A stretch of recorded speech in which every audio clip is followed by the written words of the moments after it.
don't bother going for a multi-fuel stove. The worst thing is to choose one that's too small. Within caveats, that's less of a problem. Wood is a renewable fuel source. I don't know what value you assign to that, but it definitely makes a difference.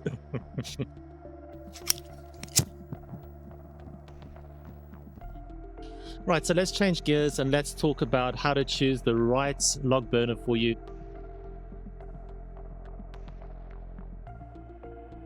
What's the primary difference between a log burner and a multi-fuel stove?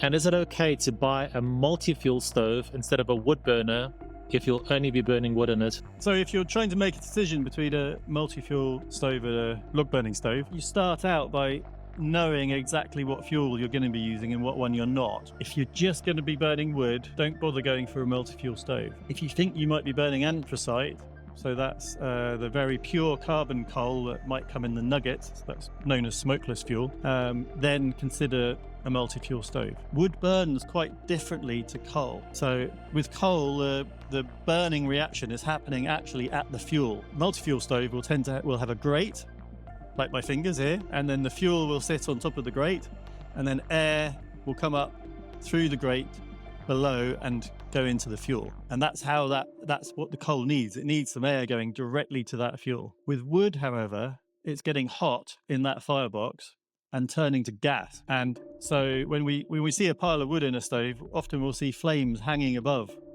and that's those gases combusting.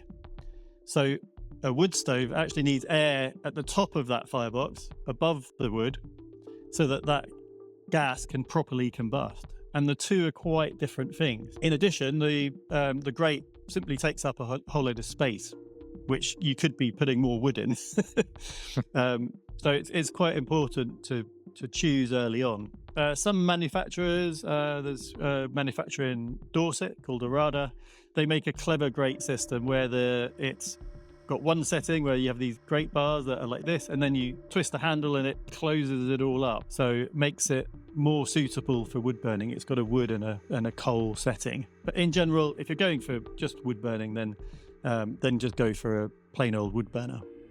In addition, obviously, wood is a renewable fuel source where we chop a tree down and then it's replaced by another tree, and over the life cycle of the forest, which is often quite a short time for wood such as softwood, that carbon's taken back. The carbon that's released when you burn the wood is then reabsorbed by the trees you're replacing that tree with.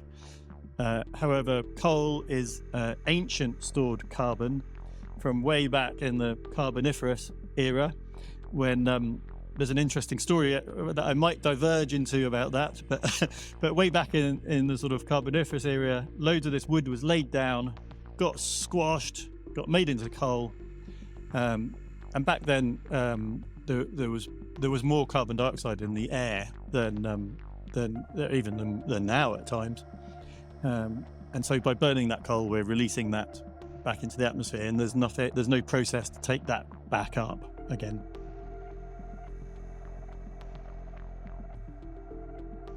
So what's the difference between the cheapest stove of a given kilowatt rating that you can buy versus a mid-priced option versus a premium option? That question is a little bit like, what's the difference between types of car? They all have to meet minimum standards and they all have to be lab tested. So they're all going to sort of basically do the job, just like a car will basically get you from A to B.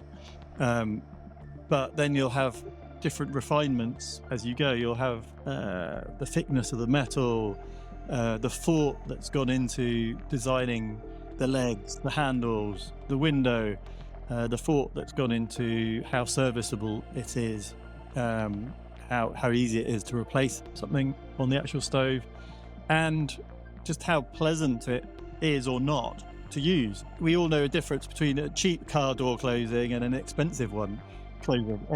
And how I don't know what value you assign to that, but it definitely makes a difference. So we tend to veer away from the very cheap end of the market, because when we have tried that a long time ago, we found they weren't as durable as at least the mid and higher end. So that's where that's a choice, and that's where we've chosen to concentrate essentially we don't want headaches for our customers, because our end aim is that they're happy and content and warm, and their headache is our headache. So that's why we've chosen to do that. But you will find all sorts of incredibly cheap stoves on the market, and just like a very cheap car, they will get you from A to B.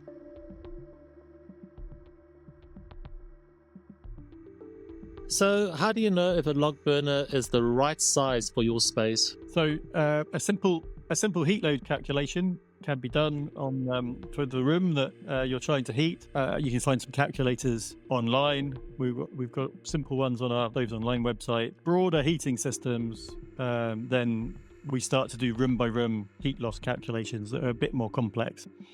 If we're trying to fit a stove into a bigger heating strategy than just the stove on its own. Essentially, ask the person that you're getting it from, and they should be knowledgeable enough to help guide you as to what one's big enough.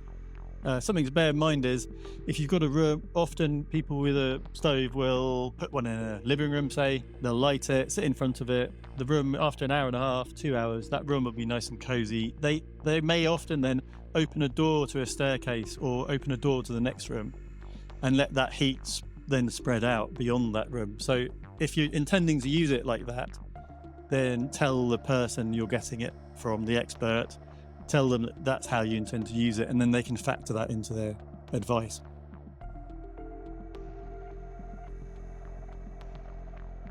So kind of building on that, what are the consequences of choosing a log burner that's either too powerful or too weak for a given space? The worst thing is to choose one that's too small for the given space. A telltale sign is that people will say, "Oh, we're sat in front of it, but we can't feel the heat. It's rubbish, this stove, it's not doing anything."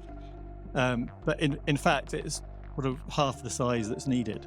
And what can end up happening then is that people really overload the stove, burn it way too hard, and they end up with, like, I don't know, the parts wearing out faster than usual, or the grate, if it's got a grate, if it's a multi-fuel stove, that burning out faster. On cheaper stoves, the door can start warping.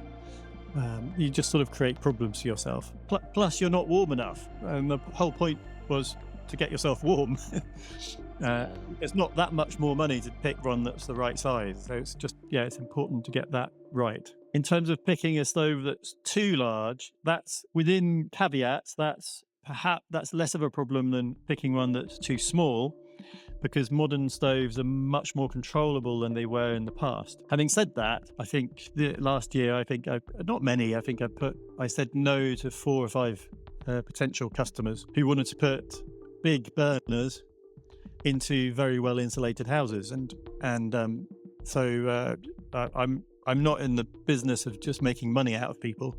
I want the end result, and you make money along the way. So to them, I said, well, you're going to have this great big stove in there. You're only going to be able to put 2 logs on and burn it. You're not going to be able to burn those fast enough for it to be properly efficient. So you're going to end up making more particulate emissions and sooting up the inside of that stove. You're just not going to be happy at that point. So too small is definitely something to avoid. A little bit too big, not too bad. Way too big, definitely avoid.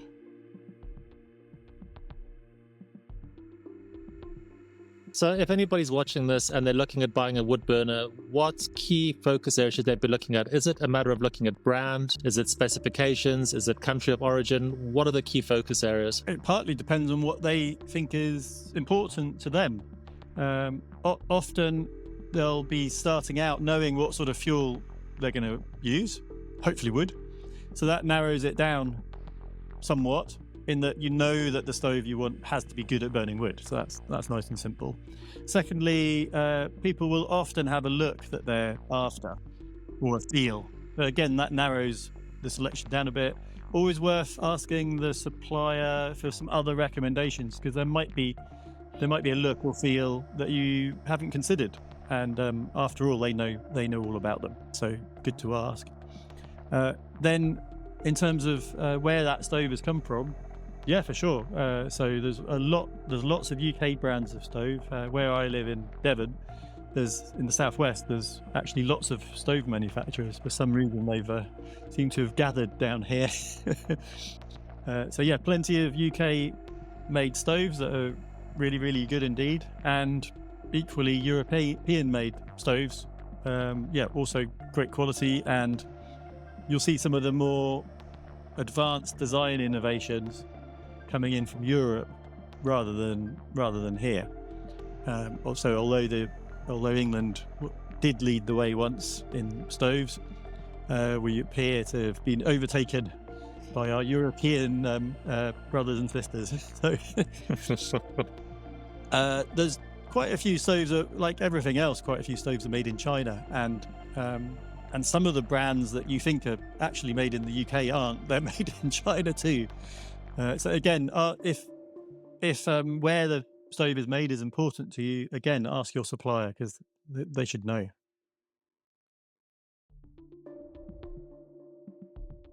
So people often ask us about second-hand or refurbished log burners. Can they be a good option, or is it always best to buy new? Yeah, my friends asked me exactly the same question, and yeah, so if they want to go that option, they'll email me some things they found on eBay or Facebook Marketplace and ask me to have a look, and I do, and I give them my opinion. And reusing and repairing things has become sort of fashionable, hasn't it? But actually, a stove is the ultimate reusable, repairable thing. You can pretty much replace or repair anything on a stove, and they last a really long time, and they're not that crazily complex. Even if the body of the stove breaks, you can potentially weld it up. We started as a business because a lot of antique cast iron wood burning stoves were being taken out in Denmark to connect everyone up to district heating schemes, which is an absolute great idea. But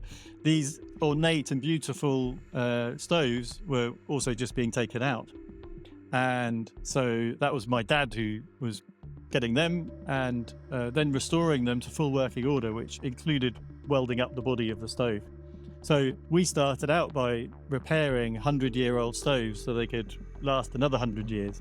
So I have no issue with reusing and repairing stoves. I'll circle back to the point about smoke control areas though, and particulate emissions. So do be aware of the type of stove you're allowed to install in a certain area, and do have an eye on the particulate emissions. So look up the technical specifications for that stove that you're buying. We actually replaced our wood burning stove in the room that I'm sitting in, but we actually took the old Clearview that was in here, and we actually had that professionally refurbished. And I think it's quite important that if you are going to refurbish something, don't try and do it yourself, because the previous homeowners had actually spray painted it with cast spray paint, which is something that you really want to avoid. So if you are going to refurbish it, do you think it's good advice to send it out? It's only going to cost you a couple £100 to get it done professionally, and you know that you're getting something back that is safe. I'd often line up the potential installer first, and then talk to them about the type of stove I'm putting in, because you need them to be happy about the stove they're putting in to start with, or they're not going to sign it off. And they should likely be experienced in refurbishing a stove. Most of the things that you do to refurbish a stove are actually not crazily complex. You might be replacing the glass or the rope or the grate. It's much more rare that you'll be welding the body up, which is a bit more special. So at Mars, you're absolutely spot on. Certainly if you're not experienced in it and know all about metalwork and that sort of thing, then probably be looking to the installer or a professional to refurbish that for you. Definitely don't spray it with car paint. That must have smelt horrible. Yeah, but it was a horror.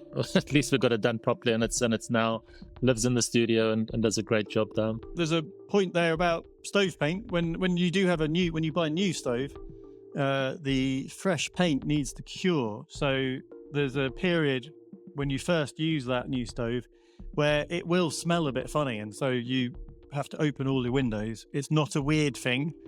It's nothing to worry about particularly, but just be aware of that when you light that new stove for the first time.